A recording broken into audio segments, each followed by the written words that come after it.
Hi, this is Scott Sustacek, your host for CEO to CEO, the podcast from the CEO Roundtable. CEO Roundtable is a peer-to-peer organization that brings business leaders together to share wisdom, experience, and insights from the trenches. Today's episode is sponsored by IntroWorks, launching powerful B2B brands for more than 30 years. Learn more about them at intro.works. And welcome to this episode of CEO to CEO. And we're going to have fun today if we have nothing else here, because I've got not one guest, which is usually the norm for us, but I've got two guests today. So I've got Jeff Chanen and Kai Milota. Welcome, guys. Thanks for being on here. This episode is about selling and transitioning your company and your legacy. And really the emphasis is on that legacy portion and what you're going to learn about today with these two, because this was not a match made in a heartbeat, but really the buyer here in Kai, who is the current owner and CEO of the maintenance team, and the seller, Jeff Chanen, who is the former owner and CEO of the maintenance team, had a long courtship. And they're here today to talk about that courtship and how it ultimately led to the transition of not just the company, but the legacy that Jeff had built over time. Jeff, give us a little of your background and what brought you here today. Well, you brought us here today, which I truly appreciate, and sitting next to Kai is always fun. My background is I started in property management in 1981 and spent my first 16 years learning how to run real estate. And I was approached by two gentlemen that had a company that was in trouble, and they said, "Hey, come on, work for us and fix this company, and if you're really good at what you do, maybe we'll sell it to you." So I said, I'm all in, and the maintenance team was an adventure of 25 years in the making, and had an incredible experience in building relationships and building, I hope, is a great company. And as I look at Kai sitting next to me, I'm very proud of what I did, and I'm really proud of what he's doing. You've built a great brand here in the Twin Cities, so congratulations. It's a lot of fun. Kai, how about you? Well, I'm a Minnesota kid and went to the University of Minnesota. And after the University of Minnesota, I got to get into the business of selling medical supplies. So I was whisked away to Chicago and sold sutures in Chicago with U.S. Surgical, and then came back here to Minnesota and got the full line of minimally invasive surgical stuff and sold medical stuff for a few different companies for about 7 years. And then transitioned into a couple other things, but then eventually wound up with a company called Twin City Outdoor Services, where we built that company. It's a snow removal and concrete company. We built that company from a really small family-owned company to a pretty decent-sized company here in the Twin Cities. So that's where I kind of cut my teeth in the property management world in terms of selling to property managers. Sure. And then we'll get into it, but in that process of working with Twin City Outdoor, we were developing a software in which gave me the opportunity to come to the maintenance team here and meet Jeff, and then eventually have conversations with him. You know, your journey is really interesting because you always wanted to be an entrepreneur, and so that's what kind of brought you here today in terms of being the owner of the maintenance team. Maybe just take a couple minutes and tell us what the maintenance team is today, how big you are, and what you do. Yeah, so the maintenance team is a building services company, so we really focus on serving property management ownership groups here in the Twin Cities, commercial properties. So what that really means is we service anything that happens or breaks within the physical building. So it's anything from HVAC, heating and cooling, to it could be plumbing repairs, electrical repairs, it could be wall repairs, door adjustments, locksmithing. Pretty much anything that happens in your commercial building, our staff can maintain it, fix it, or get you to a spot where it is repaired. So our focus is really on that ownership and facility property management group is where we focus. Well, and as we learned about when we met earlier today, that you also get into retaining walls and repairing retaining walls, which are near and dear to my heart. So absolutely, yeah. When it comes to that kind of stuff, we sometimes have to bring in subcontractors, and that's really a big portion of what we do is we are the answer to a lot of the facility questions that our property managers and ownership groups have. So if there's a question or a need, you can filter it through us and we'll find the solution for you. Yeah, and obviously with commercial buildings, there's always something happening, right? Some issue happening, and so you guys become that one-stop go-to, okay, I've got this problem, fix it. Yep, we are the one-stop shop, but also the eyes and ears for the property managers. Yeah. So we are many, many times on site more than they are, and we are the eyes and ears for the property management. Sure. Well, you guys, when we first talked about this, I was just struck by, the ebbs and flows of this transaction and how it took place and the length of time that you worked together to bring this to fruition. Because I've had guests on here that transactions happen really fast, and it was about what's that multiple of EBITDA, and I'm selling the company and I'm gone. Jeff, to your credit, and I'm seeing more and more of this, of owners and sellers thinking about what happens after closing. What happens to my team? What happens to my company? What happens to the brand and legacy that I've built in this community? And so you had a definite vision of how you saw this playing out, and I'd love you to talk about that with our audience. Well, my vision wasn't all that complicated. It was basically that this was my family, and we had grown over the last 25 years very close together, and it wasn't about how much money we were going to make every year. It was about how do we feed 38 families. Mm-hmm. And that was the key to me, and how was I going to take this legacy with this team and this company and someday drive down the road and see even more maintenance team trucks than I had on the road every day. And I was thinking about it this morning, and I think I actually dated Kai longer than I probably dated my current wife before we finalized the deal. Because if you look back at the records, I mean, we actually met in 2016. He was a vendor coming in to make a pitch on something to us, and subsequently he had the wherewithal to call me and say, hey, I don't know what you're thinking, but I really like your company, and maybe someday we can talk about it. And in 2017, we actually started some serious conversations about what I was thinking about doing, because my run was getting shorter. As we talk about in our CEO roundtable group, I mean, I didn't have 25 years left. I had a limited time, and what was I going to do with it? Yeah. So really worked hard at coming up with that plan and how it was going to transition, and I kept checking all the boxes. Well, what strikes me about what you just said is that feeding those 38 families, right? And even as a seller and post-sale, you're still thinking about that, right? And I've got to believe in the time that you and Kai went back and forth that was clearly communicating, that this is important as part of the transaction. Yeah, I think he got it. And even today, I get pictures from family and friends when they see a maintenance team truck on the road. They take a picture and they send him. He say, "They're still there." and even you can see, even though you can't see us, but it makes me smile. Right. I'm really happy with that, and it makes me really proud. Yeah. So I'm very grateful for Kai, and he's doing a great job. Yeah. Well, so Kai, you had a vision of wanting to be an owner, an entrepreneur, have your own business, and so somewhere from, hey, if you don't want to buy my software, I do want to buy your company. Talk to us about your vision and where you were trying to go.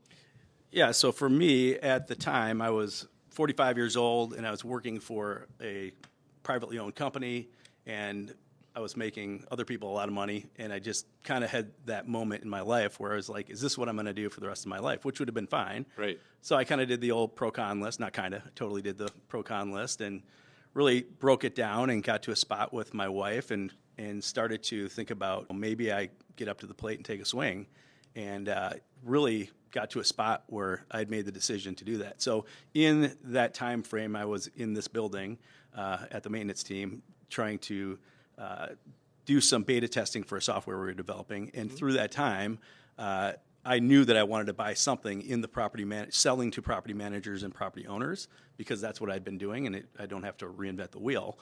At that time frame, I was spending a lot of time here, and I said, I don't want to buy something like this. I want to buy this exact thing. So long way around, it took us a little bit of time, but we eventually got to a spot where we sat down and talked and were really starting to discuss the possibility of me buying and him selling. And, one thing that Jeff always was consistent. He was consistently calm. He was consistently open. Nothing was ever hidden or sneaky. It wasn't like he would take the financials and do something to him and give them to me. He would just call Annette. Hey, Annette, send the financials over. So it was very open book and very. It didn't seem like there was anything funny going on. And right. So from my perspective of never doing this before, never buying a company, that piece of it felt really, really good from my side. And the legacy piece, he brought that up every single time we met. And I'm confident he would probably back me up on this, but he could have sold the company in a matter of months for cash. Right. But that would have been to a different type of situation, and the company probably would have been broken up. Different outcome, right. Correct. And it was very important to him to make sure that the legacy of the company went on. And by sitting across the table and having coffee and having meals, he could see that I was in this for the long haul. And that was very important to him, and it was important to me. So it was just a match that kind of worked out over time, that initially we didn't know that about each other. But as the months and years went on, it became very apparent that we both wanted the same thing. Well, now the interesting thing you just said is the months and years. And so I want to get into the process, because this is the fascinating thing to me, because in transactions I've been involved in, time is usually a killer of the deal, either from the seller's side and the seller gets cold feet or finds something they don't like about it, or the buyer, the same thing. But you guys have completely defied that thesis and really built a strong relationship over a long period of time. And I think our listeners would love to hear about that. Yeah, I would say that the length of time was actually probably an advantage for both of us. Yeah. I think we both needed to mature into the spot where we both were secure in what happened. And then also in the middle of there's this thing called the pandemic that happened that everybody on the planet Sort of stopped literally the clock, right? paused time. So that is a big piece of the pause and lengthening of the decision or the transaction. But generally speaking, yeah, I mean, we started out and came in here in 2016, and by, what did we say, April 2017, we really started having real conversations about it. Then fast forward through it, 2017 to 2021 of August, that's when it all went down. So things kind of sped up for a little bit and then went on pause around 2020, spring of 2020 with COVID. And then we, in the summer, started to speed things back up. Originally, I looked at some of our notes the other day. Originally, we had wanted to close in 2020, like summer of 2020. Yeah. Through different situations and timing-wise, it just took a little bit longer to get banking and all that stuff in line. So right. And for me, being the owner and the exiting entrepreneur, I mean, those are you that are in this chair right now. It takes a while to get your arms around what's next. Yeah. Because how do you stay relevant? What's going to be your purpose? What are you really going to do with the extra 60 hours a week and not worrying about everything every day? Right. So I agree with Kai. I mean, our dating process I thought was really beneficial to both of us, and unfortunately the pandemic did get in the way in a big way, but I think it actually served us both well, because number one, it proved to me that the company was really solid and could really weather almost any storm, and it showed Kai basically, as he was continuing to monitor our success, that he wasn't stepping into a nightmare. Mm-hmm. And that was, again, part of this whole transition for the legacy and for the team here. I wanted it to be as seamless as possible. Mm-hmm. Wasn't without its challenges and its ups and downs, and I'd love you to share some of those stories. I don't think there were ever any moments, at least from my side, it didn't feel like there was a moment where this wasn't going to happen or there wasn't a chance for this to happen. It was never closed down. There were times where it's like, holy cow, Jeff needs this, and if we can't do it, it's not going to work. But there was always hope, and I surrounded myself by great consultants and people that I trusted, whether it's legally or family or business consultants or bankers, lots of different people to look at things and give me their advice. So in that gave me some calm and ability to trust in them. Jeff's side, he was always very open, very calm, very willing to do things, to negotiate. But at the same time, he had bumpers on those. So there were limits to how far he would go, which in the end, from the buy side, it was, I knew where I stood. It wasn't like this, maybe we can get more. It's like, no, we're going, this thing has to be 14%. If it's over 14%, it's not happening. Right. It's just not. So, okay, then I got to go back to my side and kind of figure out how we're going to make that work. And so he was flexible and fair, but gave me limits to almost all the points.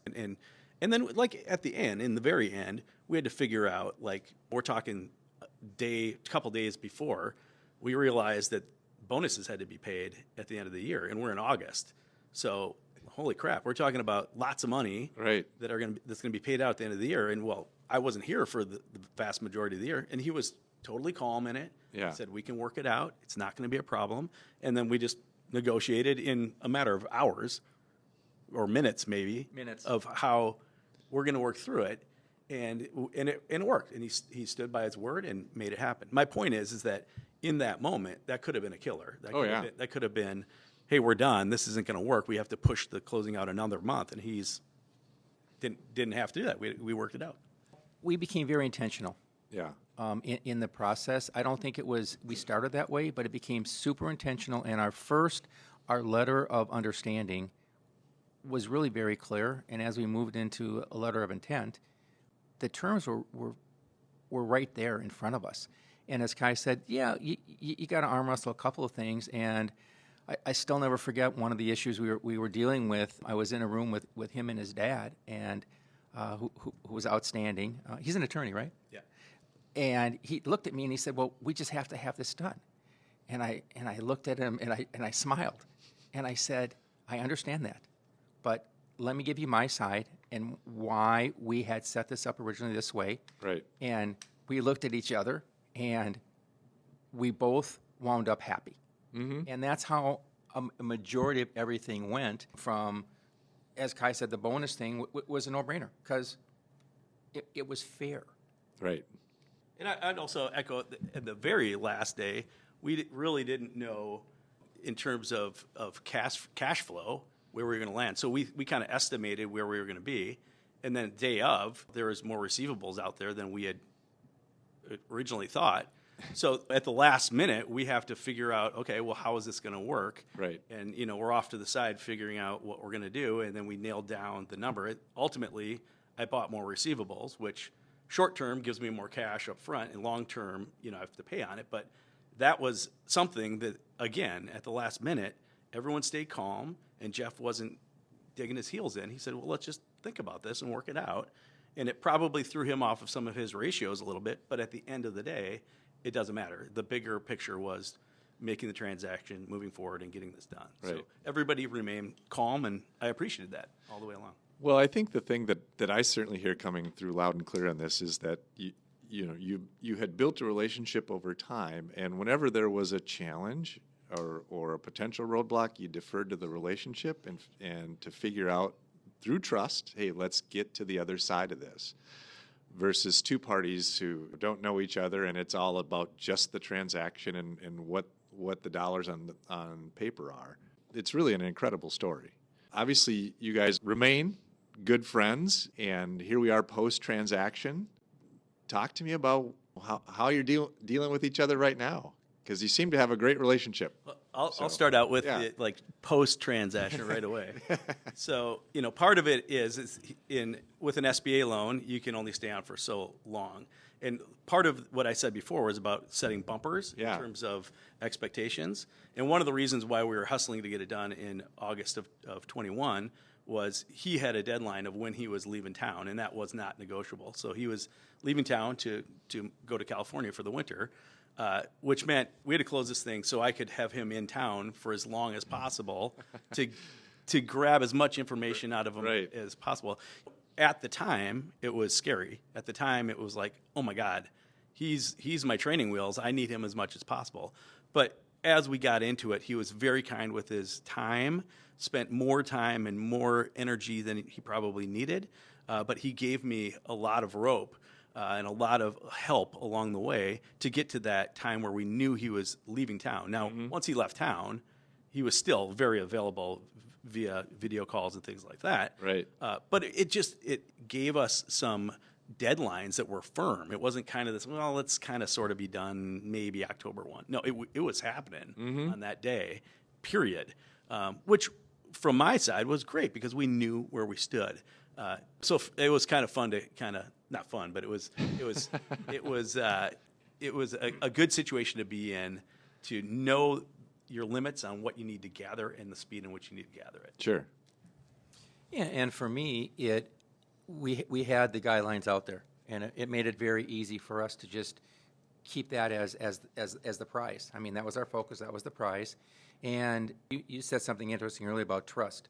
I mean, I think in the time frame we had spent together, we had developed a ton of trust to the point where, because the closing got pushed back a couple of times, we closed, and Kai had a trip planned because he had a wedding, and he looked at me and he said, "Hey, I got to leave town next week. Do you think you can run the place for a little bit?"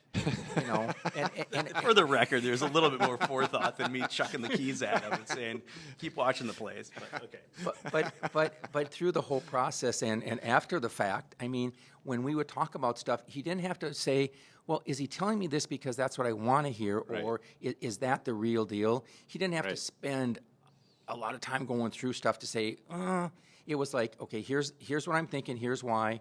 And he'd go, "Okay, I like it," or "I think I want to do something a little bit different." But we did get to spend some time together. In my standpoint, I feel good that he liked the amount of time we spent. I could have spent a lot more time because, again, when you're leaving your baby behind, it's a little it's hard. Yeah. There were days where I wanted to call him on the phone and say, "So what's going on?" Sure. And then I'd go, "No, that's not the deal. He'll call when he needs me."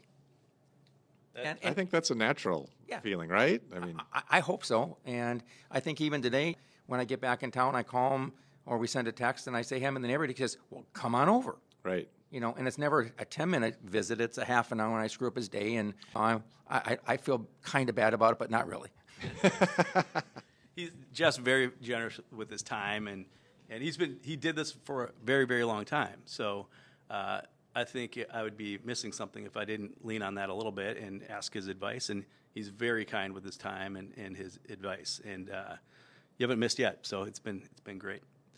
Well, and I think it's because in transactions like this, and in the ones I've been involved in where I've acquired somebody's business, and there were always great intentions around the seller participating and being involved, but it's happened time and time again where either they become disillusioned that the company's changing and it's not what I built, and I don't feel connected, and so just time for me to step away.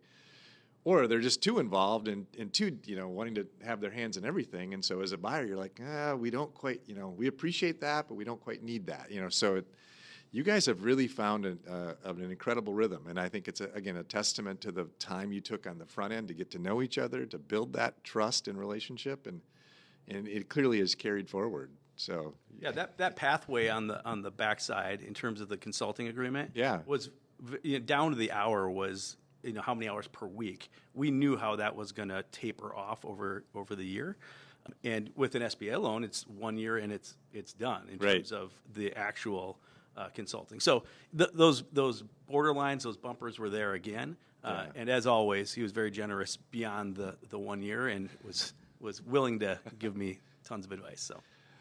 Well, so I want to switch gears a little bit, and because we're all members in the CEO Roundtable, and I want you to talk about your roundtable experience, and really, as you think about your time with your table, talk about or share, a big decision that you made, that your roundtable helped you make, and kind of walk me through that.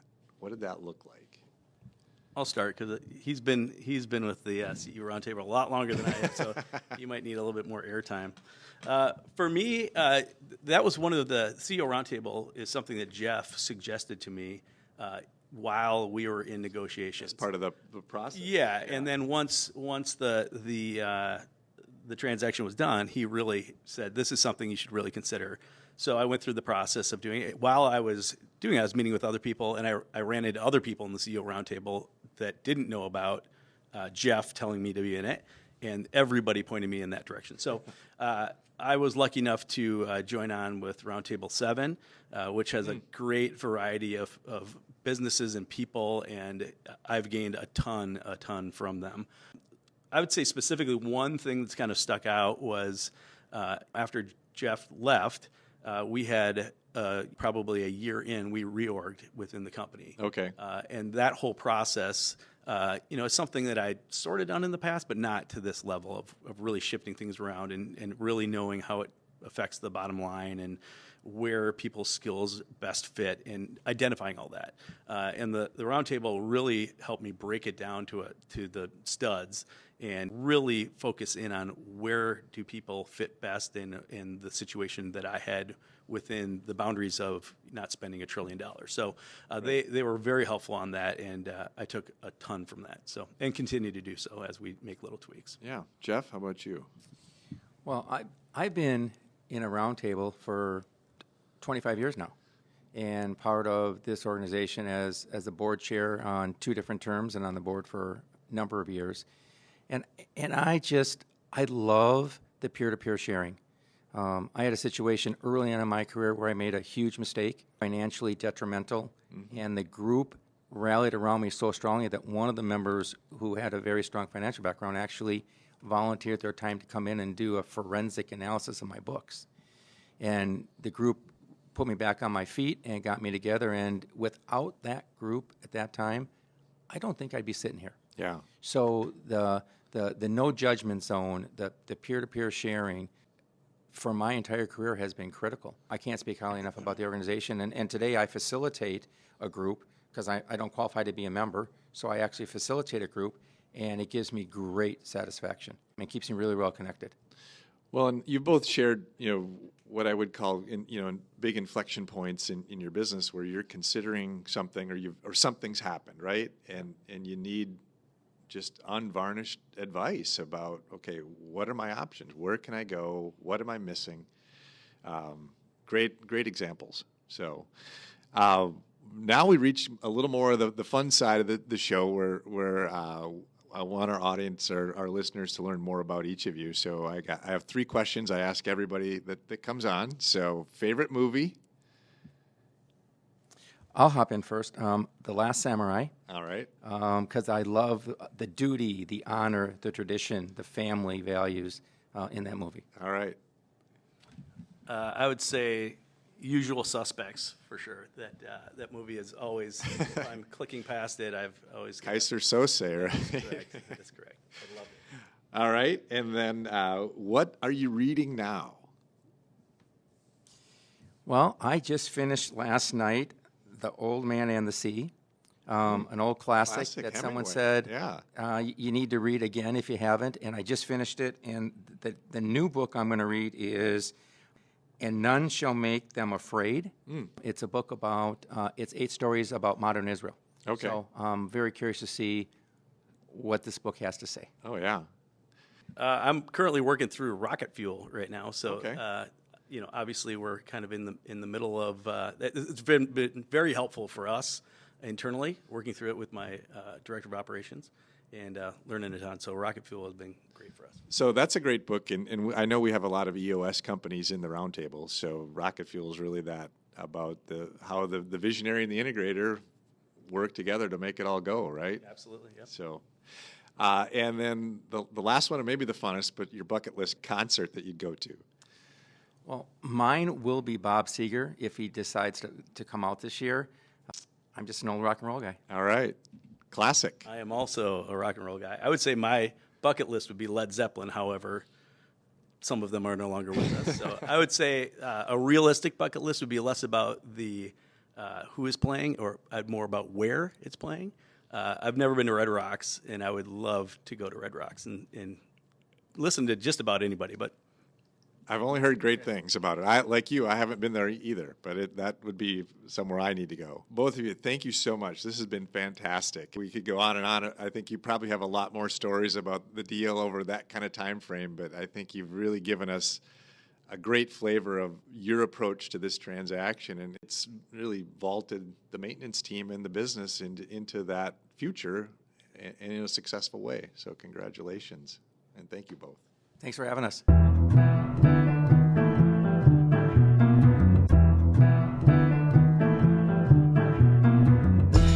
Thank you for listening to the CEO to CEO podcast, produced by Dave Swerdlick and the incredible team at Uptown Podcast Studios.